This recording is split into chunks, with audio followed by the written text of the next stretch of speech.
It is our custom of walking with pastors and walking with leaders. We have one of our very own, Reverend Kurt Carlson from Northwest Covenant Church, joining us this morning to give us a few thoughts on COVID-19 and ministry of life and love and care and all of those things. How you doing, Kurt? I'm doing great. Good to see you. Good to see you. Good to see you. We go back a little bit, don't we? How long have we been working together? Probably about 10, 12 years or so. I remember the first interaction we had. I mean, we knew each other because you were always the hot guitar player at Midwinter, but I had a couple that were planting a church in Oregon, and they were planting a multicultural church, Scott and Carmen Bensick.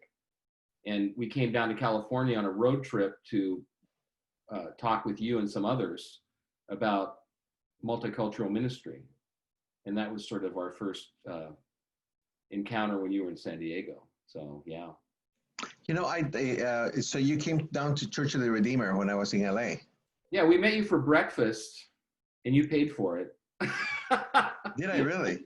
Nice. No, we met you for breakfast, and we just spent the morning with you, and they were sort of picking your brain about, what it's like to pastor a church, a diverse congregation, and it was very helpful to them, very encouraging to them, and they did in fact plant that church, and they're still doing well in Salem, Oregon. So. Nice. I would love to follow up with them eventually. I remember my first interaction with you, at least that I remember, was in an assessment center. Yep. Where I came up to you and I go like, this is so foreign to me. This is just not the way that I plant churches. And you're like, well, this is designed for a specific audience in mind, and we're trying to make that better. So I remember having that. You were very honest, you were very forthright, and I guess that's why we became friends, because I really appreciate that. Yeah, thank you. Tell us a little bit about your how long have you been with the Covenant? What's your trajectory with the Covenant been? Yeah, so I came to First Covenant Church in Portland back in the early 90s, and I had been the area director for Young Life on the west side of Portland, and really was a high school teacher and started a Young Life ministry at a high school in suburban Portland, and that kind of led to me going to work as initially as a Young Life church partner doing youth ministry at First Covenant in Portland, working with some local Portland high schools. But for me, coming back to the Covenant was my spiritual home. When I came to Christ as a high school student in the 1970s, the first church that I attended was Mercer Island Covenant Church in Seattle. And my high school football coach took me and several of my friends to church there. Bud Palmberg was the pastor.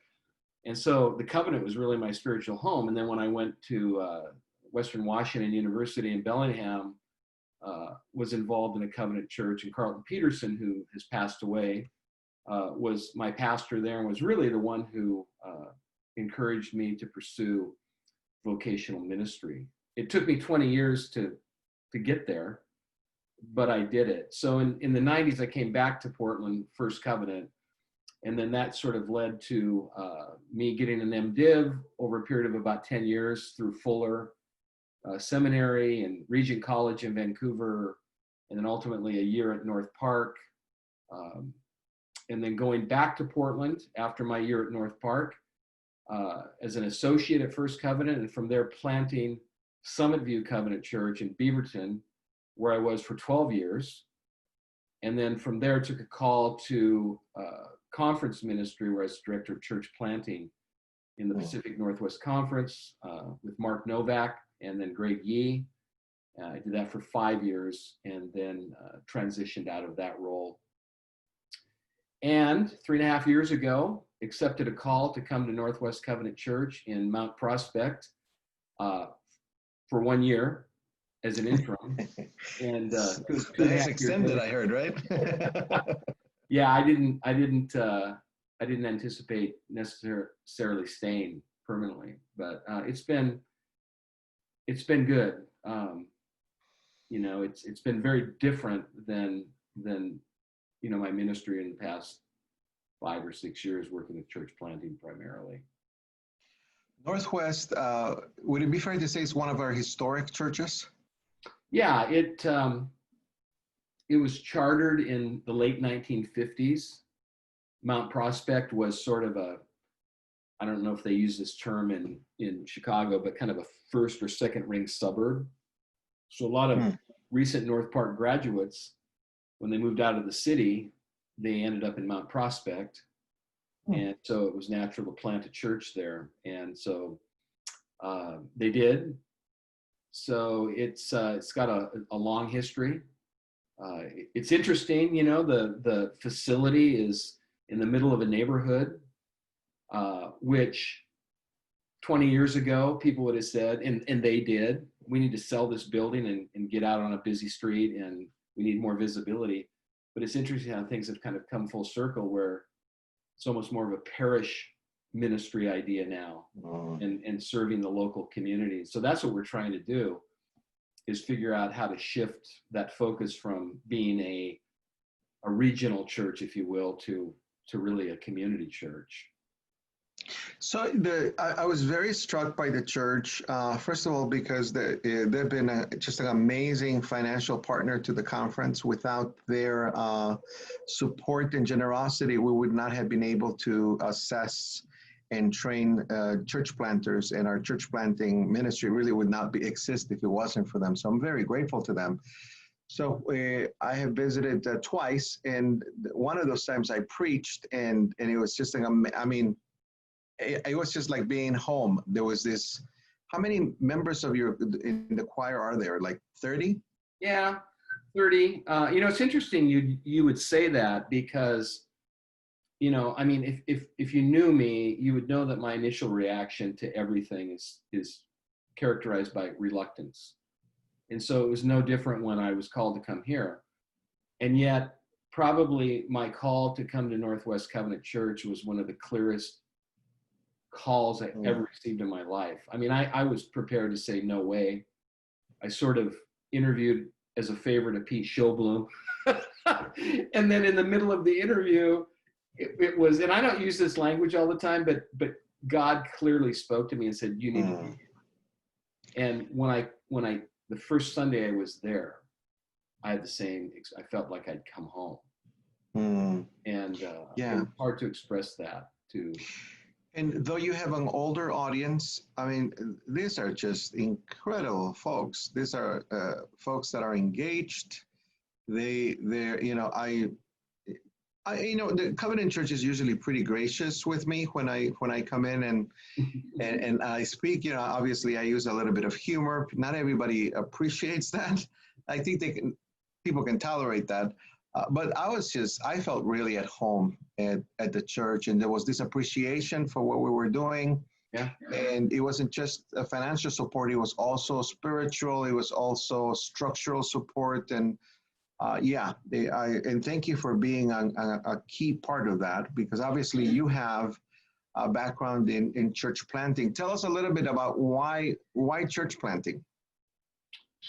You mean why I chose that, or? Well, why is that important to you? Obviously, it's important, and you've done it before, and you've done it well. Yeah. So, why did you choose that? Why is that important? Why is that a part of who you are?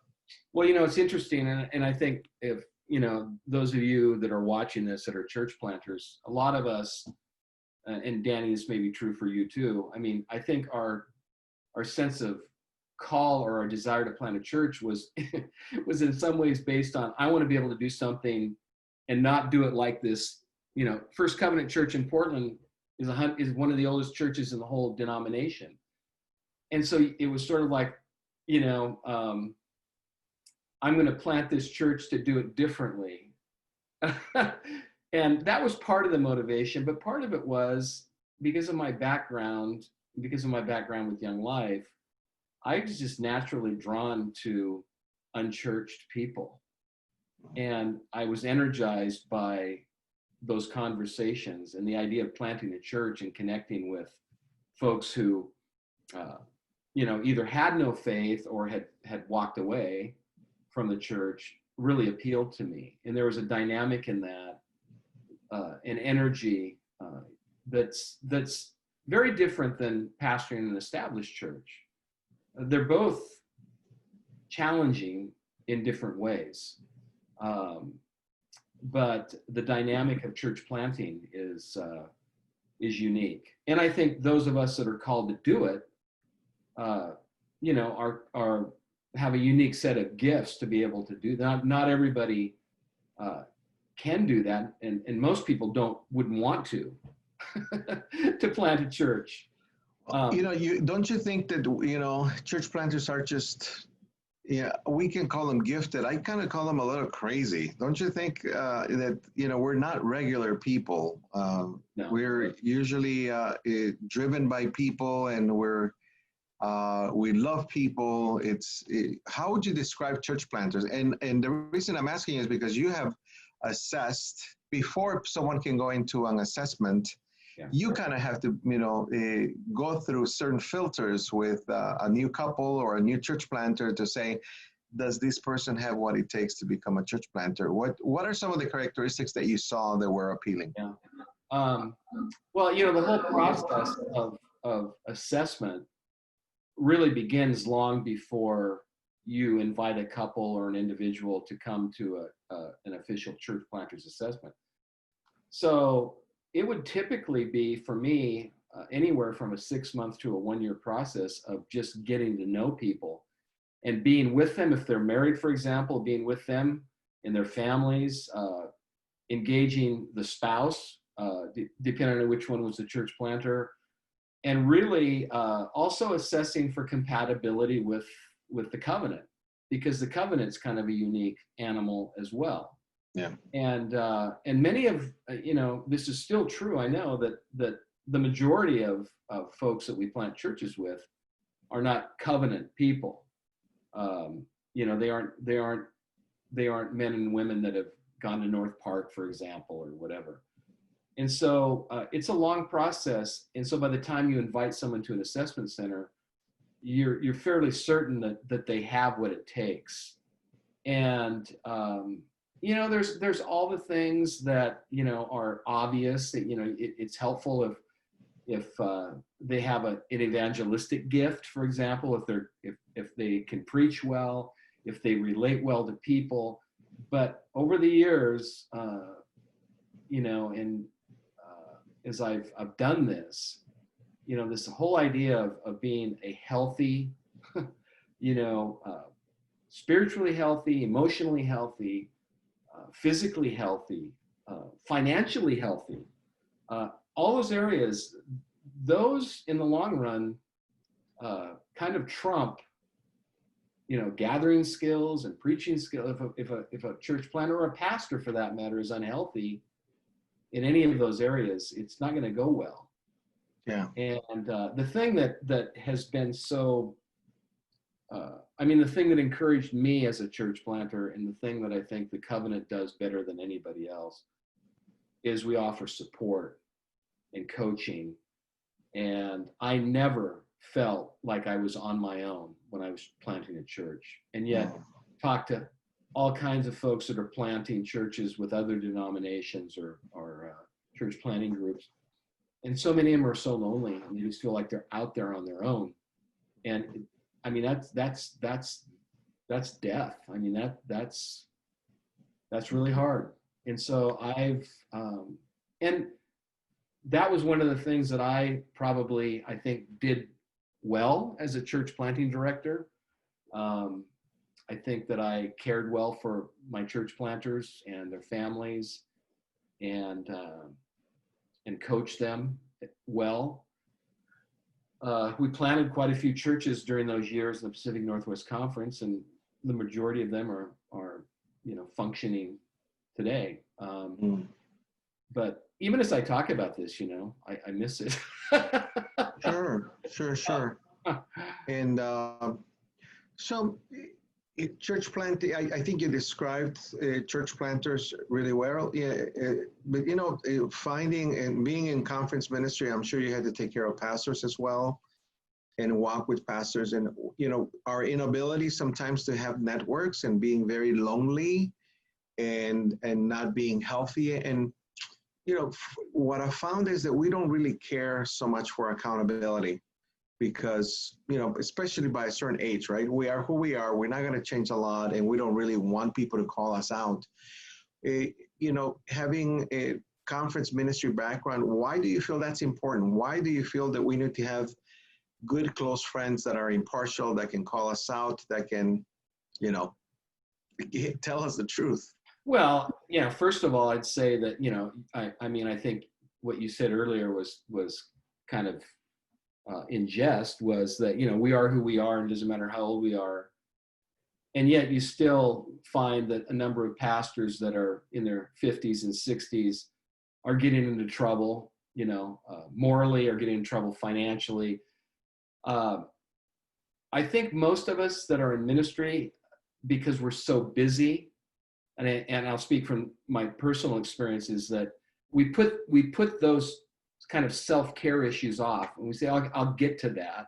But right now, I've got this to do, this to do, this to do, and this to do. And the truth is, we often don't get to that until we're in trouble, until there's a problem. And, I have never had close friends in the church. I mean, I've had friends, I've had people that I spend time with, and my closest friends are my ministry colleagues, and there's 2 or 3 of them that for more than 20 years, I could call them, I can talk to them about anything. And I know that's not natural for everybody, but it's so important that we have someone to talk to. I just called a friend the other day because, part of this COVID-19 thing, it forces us into isolation. And I suppose for some pastors, that's a good thing. But for me, it's been really challenging because it's created so much more time for reflection that it stirs up all kinds of things, right? Yeah. And not necessarily bad things, but I've found myself over these past weeks, given what's happening, not only with the pandemic, but in terms of the racial issues in our country, and just, some of my own personal concerns about the leadership of our country. And it feels like it's all kind of come together in a pretty awful way in some. And I found myself just being increasingly angry. And so I just called this pastoral colleague of mine that I've known for 30 years and just vented. I said, can I just vent? I said, I'm really angry. And he just listened to me. And I hung up and I thought, I'm really glad that I have somebody like that in my life. It's hard for me to, and I don't think it's appropriate, to vent like that to my wife. Or to a church member, or someone in that you have authority in. Yeah. Over, right. Yeah. Right. It's you have to be careful, and realizing that those people in our congregation and their perceptions of us, sometimes you forget that they kind of put us on a pedestal. Yeah. And they, as I've always said, they want us to be real, but not too real. They want us to be honest, but not too honest. Right. Well, let me ask you, what have you learned from this pandemic? What obviously the self-introspection, which can be very difficult, especially when we don't deal with issues and we're finding those issues. What have you learned about yourself, about your congregation, about ministry during this time of COVID, when we don't have a place to go and meet? Yeah. I've probably been in touch more regularly with folks in the congregation. I'm fortunate to have an associate who is responsible for pastoral care, but we share that responsibility. So that's been a positive thing. You know, you mentioned earlier that Northwest Covenant is an older congregation in terms of the demographic. But what I've discovered is even people in their 70s and 80s, I've had conversations with them that I would never have had on a Sunday morning, for example, or Right. Where this whole pandemic has caused people to ask some pretty serious questions about life and death. A woman who was an immigrant to this country, who's a member of our congregation, she was from Eastern Europe. And she called me one day, and she's always been a very kind person. Never had more than a passing conversation with her. And she said, I just need to ask you a question. She says, I've been thinking about this a lot lately. She said, I don't know in scripture where it ever talks about us being reunited with our families after death. But we talk about that all the time. So of course you wanted to know, well, you know, you believe this? And I said, well, you're right. I don't see that necessarily in scripture, but I can tell you this, that whatever heaven is like, it's going to be way better than we could ever imagine. And it's going to make all of this seem, you know, not irrelevant, but, you know, not that great. But it struck me because here's a woman in her 80s who is asking questions, you know, and I think raised by what's happening clearly, sure, you know, around her.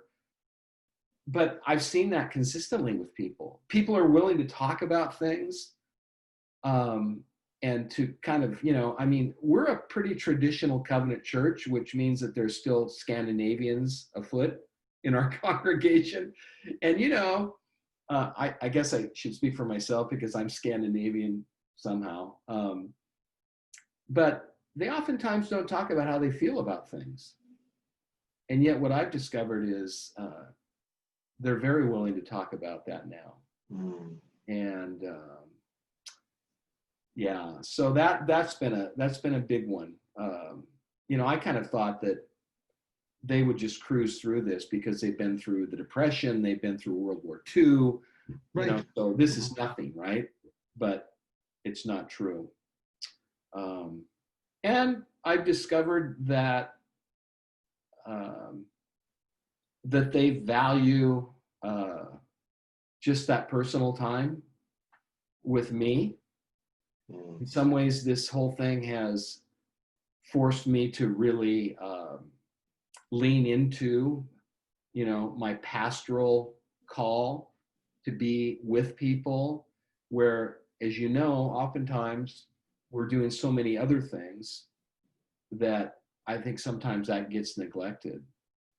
Yeah. And so that's probably been the thing that has stood out to me the most through all this. They aren't, you know, our congregation isn't in a hurry to regather and to meet together, and they miss each other. We had a congregational meeting last night on Zoom, which was a little intimidating for some of our folks, but lots of people. It was a great meeting, but they were so happy just to see each other. Yeah, and I think that's probably true of most congregations. And I'm thinking, if we just bottle this, right? Just remember this: you're happy to be with each other. You're happy to see each other. There's no conflict. Yeah. But yeah. So, well, you know, so you're obviously a very versatile person. You've done ministry in many different settings. What would be your advice for pastors, you know, as they're walking along with their congregations at this time? During this time? Yeah. The first thing I would say is don't be too hard on yourselves. I mean, one of the things that we do as pastors all the time is, I was telling somebody the other day, you know, we could have 99% of folks show up for some event at our church, and I would be concerned about the 1% that weren't there. And we kind of beat ourselves up. And I think during this time, especially because a lot of the sort of day-to-day things are taken away, I think it's easy for us to kind of sit around and think, well, I should be doing this, I should be doing that. You know, I haven't done this, I haven't done that. And I would say, you know, give yourself a break. You know, use this time, take advantage of this time, and maybe create some new rhythm to your life where you have time to reflect and to pray and to read. And I realized over the years in ministry, you know, I've read a lot and do all that, but you don't have a lot of time just to sort of read for yourself. Everything is focused on, well, this would be a great resource for a sermon series, or this would be a great resource for a small group. And to be okay with sort of taking care of yourself and nurturing your life with Christ, that and don't feel guilty about that. I think it's an important thing. And I as I say that, I'm learning that too. Yeah. We kind of get to preach to ourselves as well once in a while. Yeah. People are generally pretty gracious, you know. People in our congregations, I mean, there's difficult folks, but for the most part, you know, I've also been overwhelmed by the number of, you know, people in our church still write cards. They still send cards. But I mean, with notes of encouragement, prayers, you know, that they recognize that this is a difficult time for the staff as well. And so that's been a huge gift to just know that people are praying for me too. Yeah. Well, as we move forward, this time of COVID has been really detrimental to specifically two of our church plants that were just starting out. Yeah. I mean, all of their momentum was shut down. So most people do not understand that when we start a church plant, we start a time, you know, gathering a core group of people so that we can teach those people to help us plant the church, because we can't plant the church by ourselves. We can't, you know, do all the functions of a Sunday morning service by ourselves. Right. So it's been detrimental to a lot of people. What do you see the future of church plant looking like? Yeah. Well, I think what we've experienced and what we continue to experience through this pandemic is going to fundamentally change how we do church, and not just church planting, but every church. And I think that can be a really positive thing. I think, you know, so this this is something that I think I not only see as the future of church planting, but something that I hope for. And I think that this pandemic may encourage us, is that one of the big challenges as a pastor, as a church planting pastor, is to recognize that it's not all about us. It's not, you know, the model of church planting that we've used for so long puts the pastor in the middle of everything. To the degree that you make it happen, it happens. And, you know, I've told people that the 12 years that I spent planting a church, I probably spent 5 of those years in the middle of absolutely everything. And I spent the next 7 years trying to get out of the middle of everything and equip other people and encourage other people. I think, and I base this on some of the church planters that I know, I think they have a healthier understanding of that. And if they don't, they need to, that this is not about you. And you may be very gifted and have all kinds of abilities, but eventually, if you continue to put yourself in the middle of everything to make everything happen, and I understand, you know, I mean, you feel like it's up to you to do it, but that's not how God does things. And so I think if we can learn anything, it's to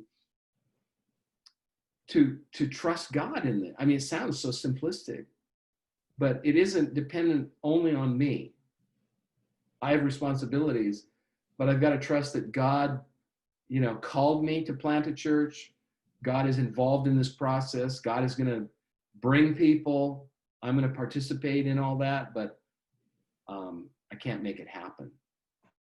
And so I guess, to say it succinctly, it's to see church plants as truly communities, and not a group of people gathered around a big personality or a gifted person,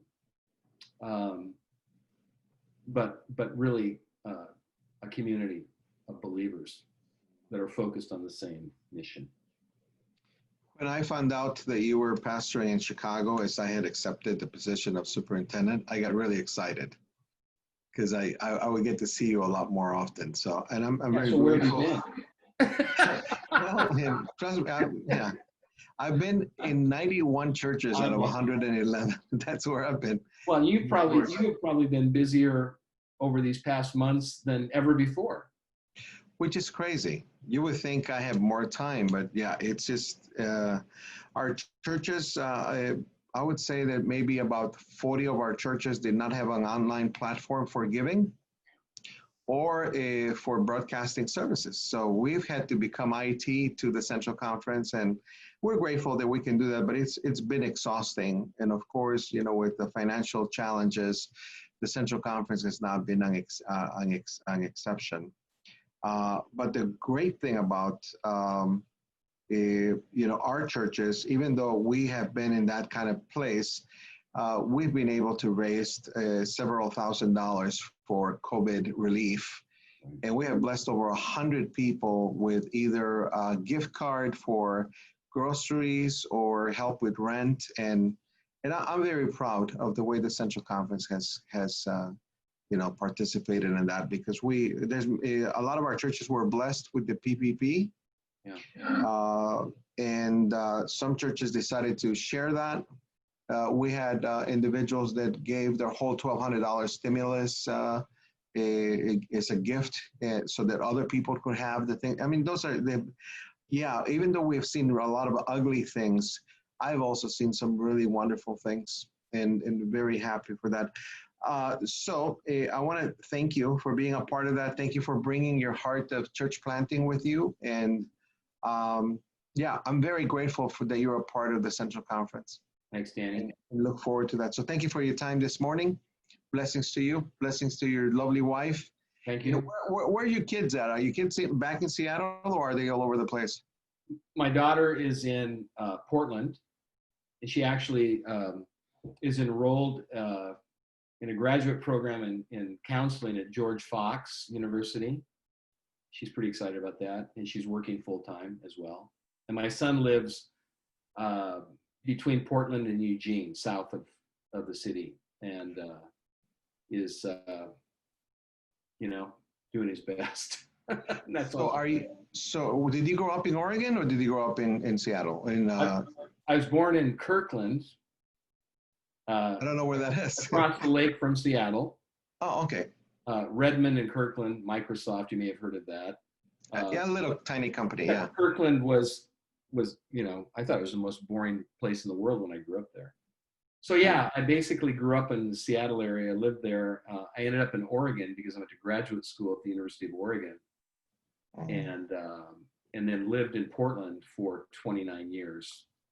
Really? I didn't know that. I thought you always lived in the Washington area. No, and taught high school English and speech for several years, and then did Young Life, and then Portland First Covenant. So it's this today is an example, right? It's almost 90 degrees and the humidity is about 75%. We don't get this kind of weather in Oregon. I mean, we have a lot of humidity because it rains, but not this stuff. I walk every day, and I was telling somebody this morning, I said, I usually walk 3 to 4 miles a day. And I think I lost about 5 pounds today. So cute. Just sweat. My sunglasses kept falling off my face because they were so slim. Yeah. Yeah. Well, blessings to you, blessings to your family, and blessings to Northwest. We're so happy that we're part of the same conference. Thanks, Danny. Thank you. Bless you.